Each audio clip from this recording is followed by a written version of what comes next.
Breakfast from Heaven. The story of G. Hamilton. This morning, Granny Hen's cupboards are empty.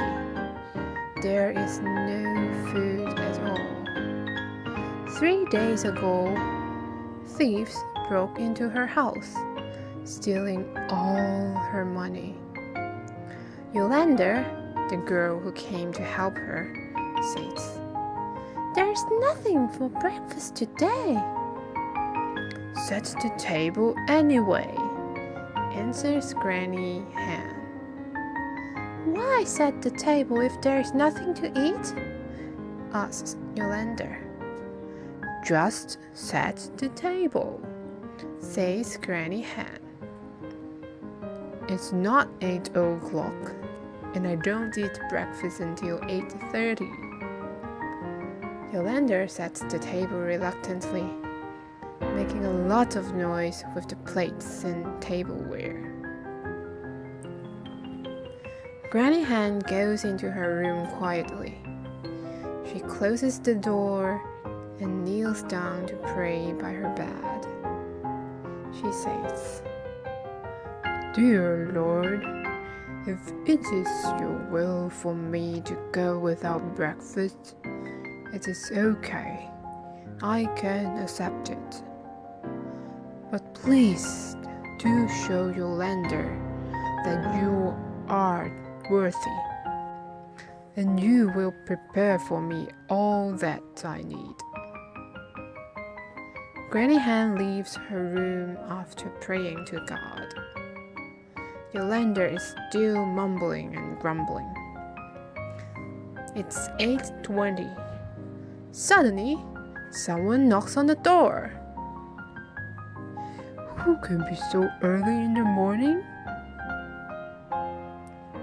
Standing outside the door is Mr. Lee, her neighbor, with a large plate of steaming hot buns. "I know you like steamed buns, so I made some extra for you, Granny Hen." Granny Hen is so surprised that she almost forgets to say thank you. Mr. Lee does not know about the theft at her house. Granny Hen goes back into the house with the hot steamed buns. "Where do the steamed buns come from?" Yolanda is curious. "Mr. Lee made them," Granny Hen answers with ease. "You can't just have buns for breakfast," says Yolanda. Suddenly, there's knocking again. This time on the back door. Granny Hen opens her back door. Mrs. Wang is standing there with a package. "Granny Hen, these are mine." Open the package. Granny Hen sees 20 eggs. Granny Hen takes the eggs into the house. Yolanda stares, asking, "Who gave you the eggs?" Granny Hen smiles. "Mr. Wang." "But you always have fruit and coffee for breakfast." Yolanda doesn't seem to think that is enough. "Well, I don't have to have fruit every day, and if God thinks I should have coffee, I will." Granny Hen asks Yolanda to prepare breakfast.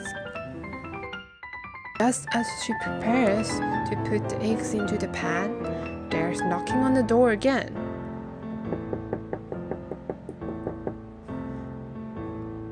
Granny Hen opens the door. "It is a student," he says. "This papaya is from our tree. Mother says that you must have it. Bye." Hey, boy. He gives the papaya to Granny Hen and goes to school quickly. He has no time to chat. Granny Hen praises the Lord as she walks into the house. Yolanda is puzzled as she asks, "Where does the papaya come from?" Mrs. Strong's son brought it over.